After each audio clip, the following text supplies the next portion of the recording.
Hey people, I hope you're doing well. In today's video, I want to talk all things pre-production and specifically how I go about doing pre-production for my projects and my clients. It's probably the least sexy part of the filmmaking, videographer, cinematographer process. In my eyes, it's probably one of the most important things to get right because if you get the pre-production right, then everything else becomes so much easier. You inevitably run into problems when you're on a production or when you're on a shoot, and having a document and having a structure that you can refer back to really helps to keep you on track. And also for your clients, it really gives you the opportunity to demonstrate the vision that you have for the project, how organized you can be, and how you can overcome logistical issues, because there will always be logistical issues in production. So I've got some notes on my phone just here. I want to run through kind of very top level everything that I do for a pre-production document.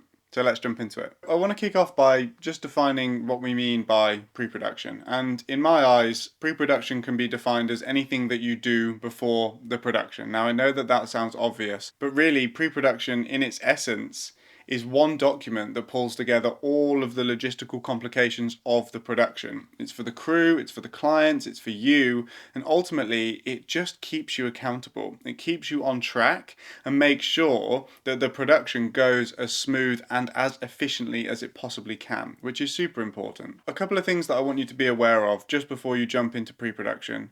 It's so important before you go into this process that you have a deposit, a down payment, some form of financial commitment beyond just a contract signed from your client. The reason that I say this is because ultimately a pre-production process done right does take some time. It takes thinking, it takes planning, it takes speaking to people and organizing things.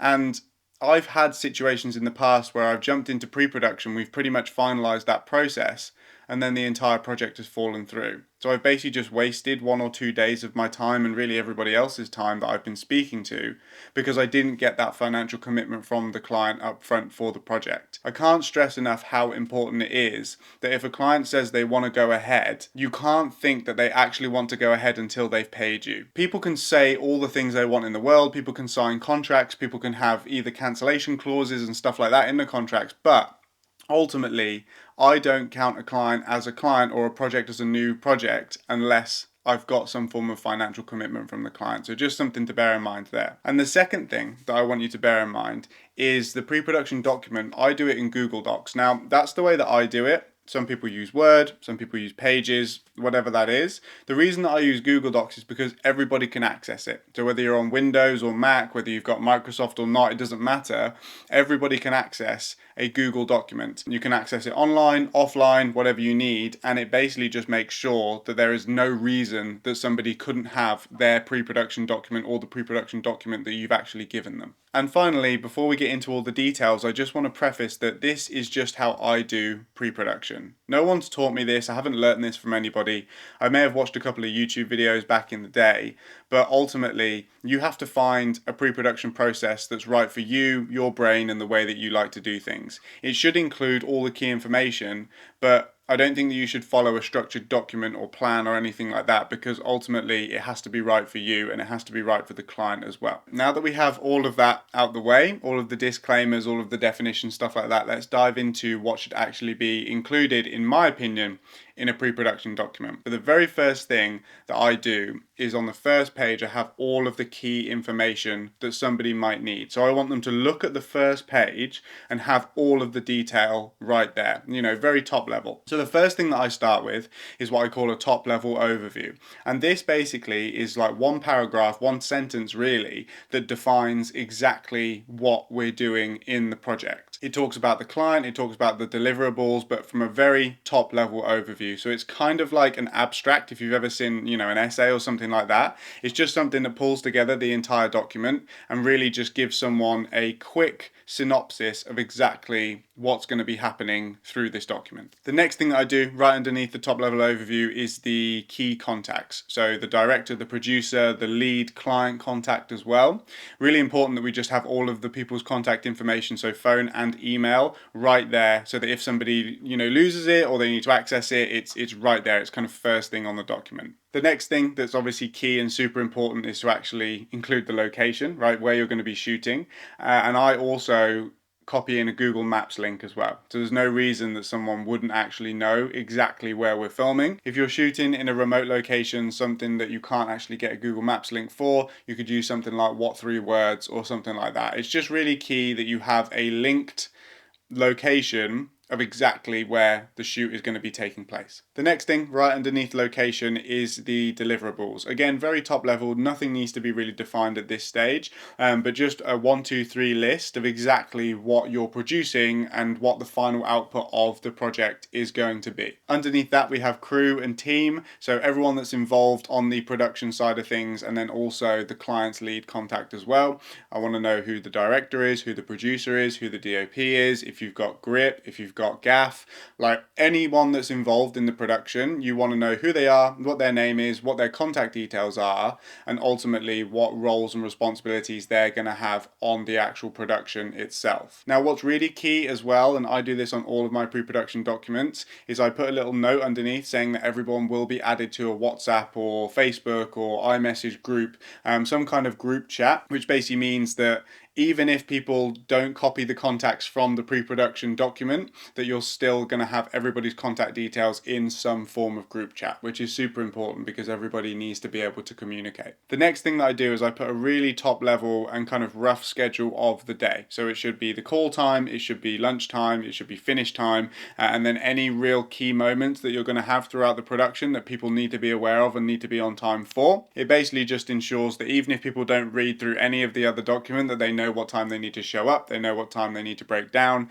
and what time lunch is, of course, which is always super important on a production day as well. And finally, on this top level first page of the document, I also put additional information that hasn't been covered in any of the other points. This could be parking, this could be logistical related things, really just anything that the crew or the client may need to know or may need to be aware of throughout the entire production. So now that we've got all that key information out of the way, we then begin to define things in a lot more detail. So the next page, and this is just personal preference, but what I do is I define the key roles within all of the crew. And not just define them as in like what the role actually means, but define them as in what the role means to this specific production, what the objectives are of that person and of that role. And what's really important is to also define what success looks like in this project for that specific role. So let's say, for example, that I was defining a production assistant within this document.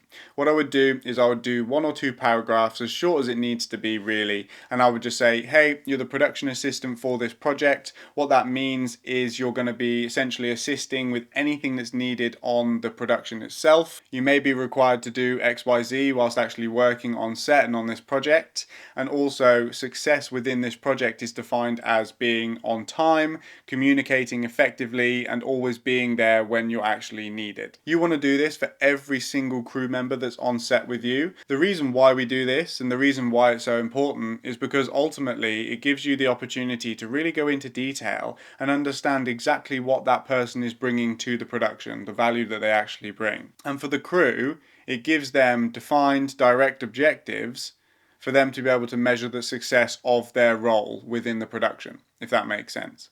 So they can refer back to the document and always say, am I doing this job to the best of my abilities, defined by XYZ success criteria or objectives that you've outlined within the document. So it's super key and it's super important in my eyes. The next thing that we begin to define and detail out is the deliverables. So we've done the top level of the crew and the deliverables, and now it's time to go into a bit more detail on it. So it's taking each one of those deliverables and really detailing out exactly what that deliverable looks like, that final output, and again, how we measure success of the final output, because this will infer everything to do with the production. This is probably actually more important than the crew definition, but ultimately what this is taking that success criteria that's been predefined by you and the client in previous meetings, and then being able to articulate that to the rest of the team so that everybody knows exactly what that final output should look like and how the success of the project is going to be measured as a whole. This is really key, and it does two things, because for the client, it allows them to see that you fully understand what the project is actually supposed to do. And if you don't understand it properly, then they can pull you up on it in pre-production before you've actually shot, right? Really key to be able to define these success criteria in more detail and ensure that the project is actually what they're looking for and what they're looking to achieve. On the operational side of things, for the crew, again, it will infer every single decision that each team member needs to make whilst on production, which means that everybody is aligned. And this is such a key theme throughout the entire pre-production process, is really just alignment of everybody that's going to be involved. It doesn't matter whether it's just you, it doesn't matter whether there's 5 team members or 10, and then 10 team members on the client side of things as well. This allows you and the client and the team to have an understanding, a mutual understanding and alignment within the entire project. Moving swiftly on from the definitions, the next thing that I include on a pre-production document is a shot list. It goes without saying, right, but you should have a very thorough shot list of every single non-negotiable shot that you want captured. And that's really key, is that it's a non-negotiable. So there's going to be additional shots that you might get throughout the day, but this will give you a list of stuff that you know you need to crack out straight away. And then if moments arise on set where it would be cool to do this and it'd be cool to do that and the schedule actually allows it, then you can go and experiment and you can get other stuff.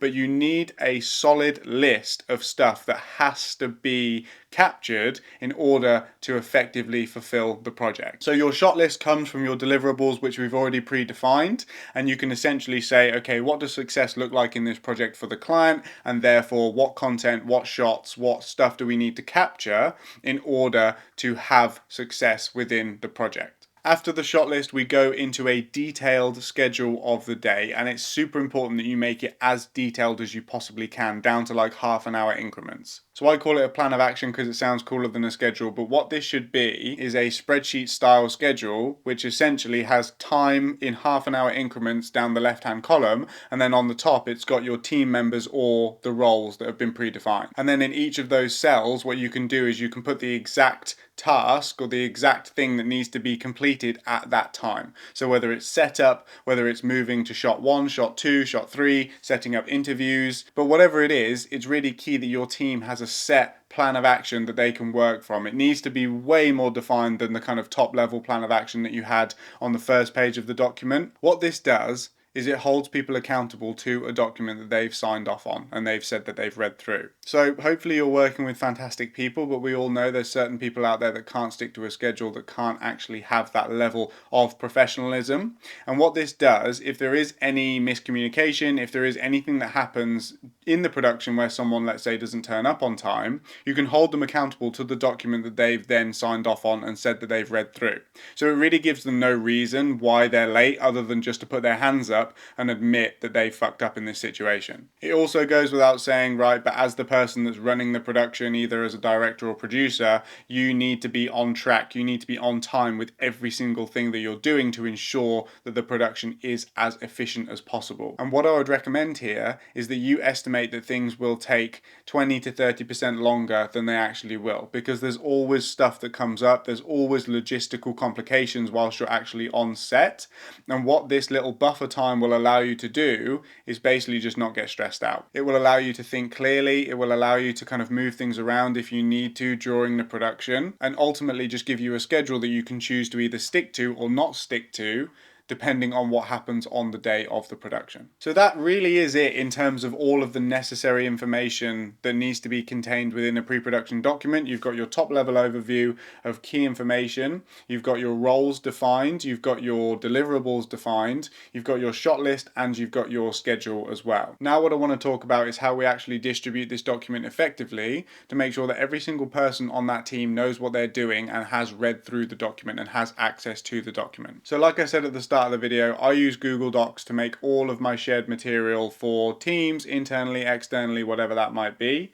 And the reason why I do that is because everybody can access a Google document. They don't specifically need to have Word or Pages or whatever other kind of Word document you're creating. What I then do Once the pre-production document is complete and I've read through it and everything makes sense, what I do is I record a Loom video. So it's a software called Loom. If you want to look at it, you can go to loom.com. Really what it is just a screen capture piece of software that also shows your face at the same time. And the reason why this is so important is because ultimately it gives you the opportunity to talk through the document and make sure that people understand it as thoroughly as they would if you were sat talking to them and you were having a meeting about this document. It gives you the opportunity to go into detail on things that you may have missed. It gives you the opportunity to ultimately make sure that the entire document actually makes sense and that you can articulate your thoughts, your vision, your plan, your logistics in a succinct way that makes sense to everybody involved as well as you. It doesn't need to be a long video, typically kind of 2 to 5 minutes depending on the size of the project and the scope of the project. And then I take the Google Doc link, the shareable Google Doc link,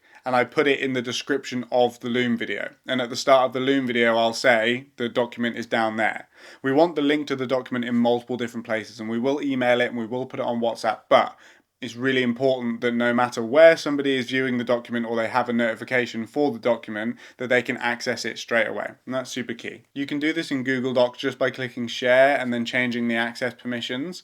But it's really important that you make sure that the people that you're giving access to are not editors, they're just viewers. You don't want people to come in and be able to fuck around with the document because you've made it, it's your baby, it's your production. So just make sure that when you do give everybody access, that you don't make them editors, you make them viewers. It's also really key that you ensure everybody has made this document available offline.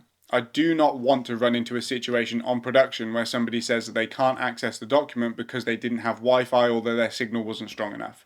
All you do is you download it or you make it available offline so that you can go in on your phone and you can actually view the document. Once you've recorded the Loom, you've made it available to everybody and then everybody's made it available offline, we're going to email and WhatsApp the Loom video and also the Google Doc as well. So we set up a big email with the clients and the crew. So everybody gets the same email, the clients and the crew, that says, hey, here's the pre-production document link. And here's a Loom video of me explaining the entire thing link. Super clear, super concise, and we do this on email and WhatsApp or iMessage or Facebook, however you want to set up a group chat really. If you want to, you can set up a final pre-production call with everybody involved in the production. This just gives people the opportunity to, again, read through the document and make sure that there's no additional questions, no additional information that they might have or they might need in order to do their job properly. It's totally up to you. The Loom video is enough if somebody watches that and you have explained yourself in a clear and concise way.